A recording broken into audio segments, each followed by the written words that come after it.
Estas são orcas comuns, com características e habilidades padrão, como por exemplo, a capacidade de criar uma onda. Por muitos anos elas acumularam experiência e recursos, dominando os oceanos, mas só até a evolução liberar novos pets, e então outras orcas apareçam no planeta.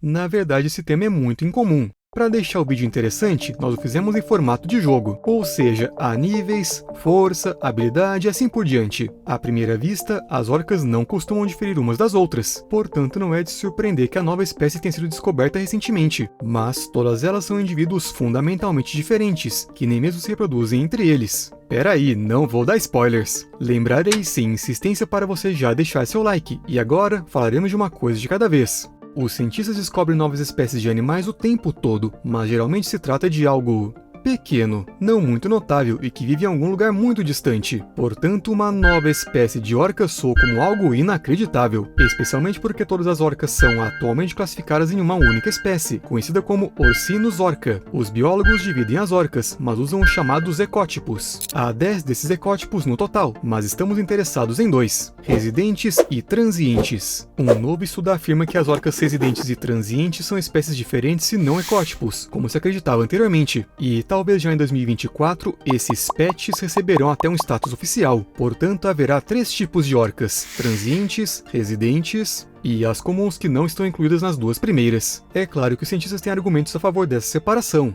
As orcas residentes não se reproduzem com orcas transientes, mesmo que vivam perto umas das outras. Esse comportamento é, no mínimo, estranho para membros de uma mesma espécie. E se olharmos o DNA, descobriremos que os 2 grupos de orcas se separaram há cerca de 300 mil anos. E isso é tempo suficiente para que eles se separem em espécies. Além disso, durante todo esse tempo, as orcas residentes não cruzaram com orcas transientes ou comuns. Nunquinha! As orcas seguiram caminhos evolutivos independentes que nem sequer se cruzaram. Agora elas não interagem umas com as outras e até se comportam de forma agressiva quando se encontram. Basicamente isso pode ser comparado aos lobos. Lobos, coiotes e cães domésticos podem parecer uns com os outros, mas pertencem a espécies diferentes, embora sejam considerados membros do mesmo gênero. E adivinhe só, se os cientistas entrarem num acordo, essa será a primeira grande mudança na taxonomia das orcas desde 1874, ou o primeiro pet realmente legal reconhecido oficialmente pelos desenvolvedores.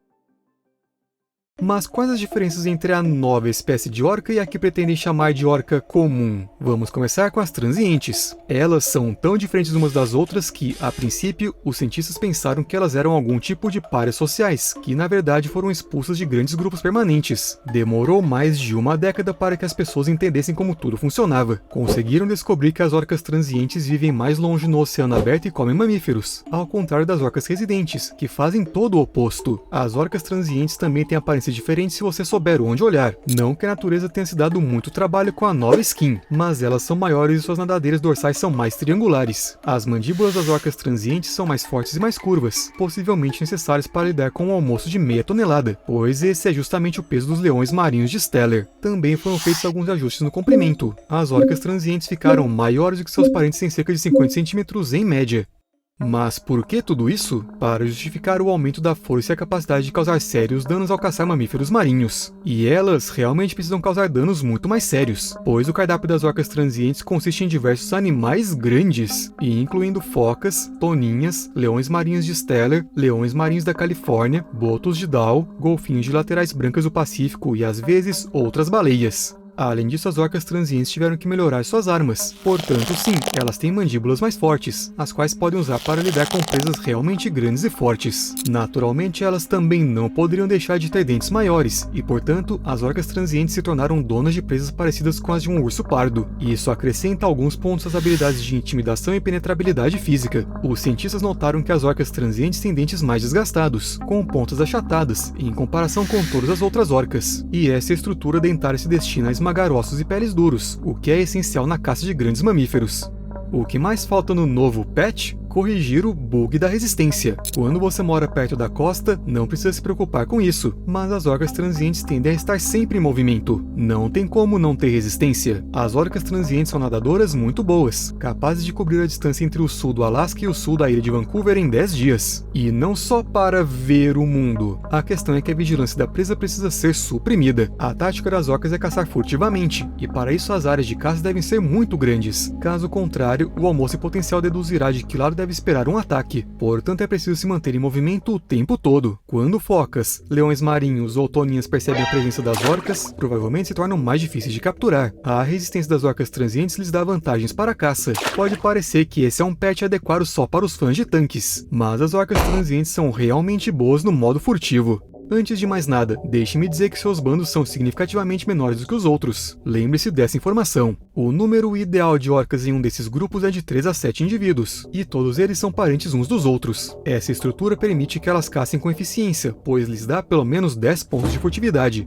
As orcas transientes rastreiam e atacam suas presas em silêncio, sem ecolocalização, somente emboscadas e ataques surpresa, nos quais as orcas se orientam pela audição passiva. Afinal, a ecolocalização atrai demais a atenção da presa, especialmente porque as espécies caçadas pelas orcas transientes têm uma excelente audição. Além disso, grupos pequenos não são só mais discretos, mas também mais favoráveis em termos de caça, porque um grupo assim precisa de pouco alimento. Bom, pelos padrões das orcas, é claro. As orcas transientes também desenvolveram bem a agilidade, e, portanto, seus movimentos são menos previsíveis durante a caça. Talvez a nadadeira dorsal as ajude nesse aspecto, mas os cientistas ainda não entenderam isso completamente. E a agilidade é necessária aqui, tanto quanto a resistência, porque, literalmente, cada item do cardápio das orcas desenvolveu suas próprias táticas para evitar predadores e aumentar sua velocidade. No final, ou você é uma orca ágil e muito tranquila, ou uma orca faminta. Portanto, as orcas transientes claramente arranjaram alguma espécie de artefato, tipo, sei lá, algas da esperteza ou conchas da astúcia, que lhes deram mais 10 pontos de inteligência. Já mencionei que elas caçam silenciosamente, mas essa espécie é basicamente muito quieta. Eles só gritam 5% do tempo em que estão embaixo d'água, e só usam seu sonar para navegar e encontrar presas em rajadas curtas. Portanto, os pulsos se misturam a ruídos como o estrondo das ondas quebrando ou das pedras batendo umas nas outras. A presa simplesmente não consegue ouvir o perigo que se aproxima. Por outro lado, as orcas ouvem muito bem suas presas e podem até distinguir sons como batimentos cardíacos ou o barulho produzido quando uma toninha corta a superfície d'água com sua nadadeira dorsal. E embora compense acrescentar 1 ou 2 pontos à audição, os pesquisadores sugerem que as orcas transientes podem ter uma desvantagem. Elas são mais vulneráveis ao ruído das embarcações submarinas. No entanto, isso não afeta o número de indivíduos, porque o patch parece ter dado uma vantagem de sobrevivência também. As presas das orcas transientes estão ficando maiores, e nos 20 anos entre 1990 e 2010, uma única população desses predadores mais do que dobrou, passando de 120 para 280 animais. As orcas transientes não têm problemas quanto à extinção. Elas se reproduzem ativamente, alimentando-se de vários mamíferos marinhos. As orcas residentes têm uma situação mais delicada, mas falaremos sobre elas à parte um pouco mais tarde. E quanto às habilidades especiais?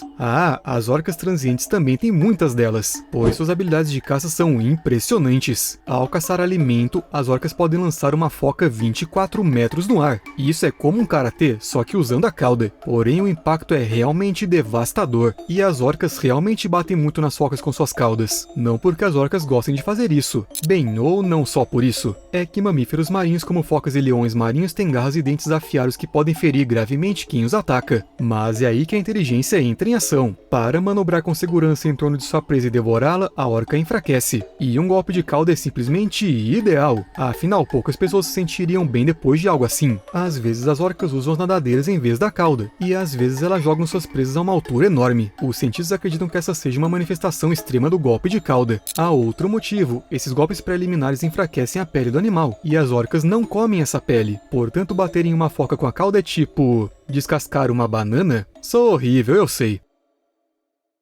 Bem, acho que já esclarecemos a questão das orcas transientes, mas antes de passarmos para as residentes, quero entender uma coisa muito importante. Como os cientistas percebem que não dá para continuar e que uma nova espécie deve ser identificada? E sabe o que eu descobri? Não existe uma definição única do que pode ser considerado uma espécie, e as divisões entre as populações de animais costumam ser muito tênues. Antes, era mais ou menos assim. Os cientistas concordavam mais ou menos uns com os outros que a criação de espécies distintas exigia uma separação física ou uma incapacidade de cruzar entre si. Ou seja, eles levavam levavam em conta a fisiologia e a genética ao decidir que certos animais eram de espécies diferentes e outros eram da mesma espécie. Mas os tempos estão mudando, e agora muitos pesquisadores estão convencidos de que também devemos considerar a cultura, o comportamento e a forma de comunicação dos animais, pelo menos quando se trata de orcas.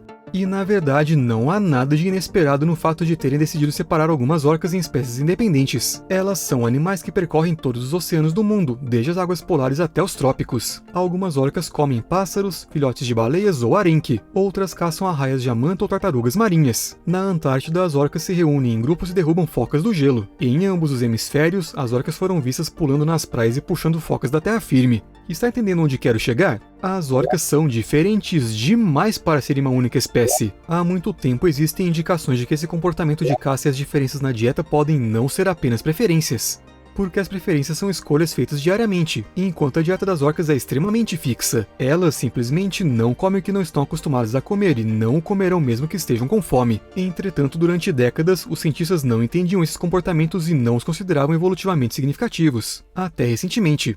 Mas e quantas orcas residentes? Atualmente se distinguem duas populações dessas orcas no noroeste do Oceano Pacífico, a do norte e a do sul, de acordo com seu habitat. Elas se alimentam quase exclusivamente de salmão, mas as orcas residentes que preferem as águas do Alasca podem diversificar seu cardápio, incluindo outros peixes. Mas seja como for, elas não incluem mamíferos em sua dieta. Nunca! Por causa disso, as orcas residentes perdem pontos na habilidade de intimidação. As presas das orcas transientes não têm medo delas, porque nem as focas nem as toninhas consideram as orcas residentes uma ameaça. Os golfinhos de laterais brancas do Pacífico e os botos de Dall costumam até nadar ao lado delas. Elas não impõem nenhum respeito. De que outra forma as orcas residentes diferem de seus parentes de praticamente outra espécie? Bem, elas formam grandes bandos, caçam por ecolocalização e vivem mais perto da costa. Além disso, elas têm uma nadadeira dorsal arredondada, e seu crânio e os dentes têm formatos diferentes dos das orcas transientes. E até mesmo os sons que elas emitem não são semelhantes. Por exemplo, seus pulsos de sonar são mais frequentes e não podem ser confundidos com o som das ondas. As pessoas que estudaram as orcas de perto perceberam essa diferença há muito tempo. Elas até consideraram que estavam lidando com espécies diferentes, mas a grande ciência é uma coisa desajeitada. Foram necessários mais de 40 anos para que a comunidade científica finalmente reconhecesse o óbvio. As orcas residentes também perdem em termos de tamanho. Provavelmente é melhor ser pequena para mergulhar fundo em busca de salmão. Em parte, essa é a razão pela qual as orcas residentes estão na lista dos animais em período de extinção. Os humanos competem com elas pelos peixes. Mas as orcas residentes claramente desenvolveram carisma. Elas vivem em bandos grandes e multifamiliares de indivíduos de diferentes idades e se comportam de forma que isso ajude a aumentar seu sucesso na caça ao salmão. Não, as orcas não atacam os peixes em grupos. A habilidade única aqui é outra. E as orcas residentes têm sorte porque a evolução também lhes deu alguns pontos de sabedoria. Para pegar salmão é preciso conhecimento especializado. Sua migração concentra os peixes em diferentes lugares em diferentes épocas do ano, e as orcas precisam saber exatamente aonde ir para poder comer. Essas informações são transmitidas de geração em geração, e a sobrevivência de um determinado indivíduo é maior se ele permanecer com seu bando e seguir as tradições. É por isso que há grandes grupos familiares, onde as crianças recebem pontos de experiência dos adultos e os passam para a próxima geração de filhotes. E essa transferência de conhecimento é essencial, tanto que, se os filhotes não obtiverem pontos de experiência na família, não poderão obtê-los em lugar nenhum. Um exemplo simples. Em um determinado momento, a população de orcas residentes do sul foi severamente reduzida. Isso porque as matriarcas, que são a fonte de conhecimento e ajudam a geração mais jovem, morreram. Sim, é bem sério. Além disso, o pet de orca residente é bom em termos de armas. A caça de peixes resulta em um desgaste mínimo dos dentes. Além disso, os dentes da orca são ótimos para agarrar presas escorregadias porque têm serrilhas finas e bordas afiadas. Isso aumenta o efeito de crowd control e ajuda a pegar o alimento com certeza, mesmo que ele seja ágil, escorregadio e, bem, seja um peixe. Se você quer saber minha opinião, acho esses pets bem decentes e espero que a comunidade científica também os aprecie. Assistiu até o fim? Se gostou, então dê um like. Nada mais justo. Até mais!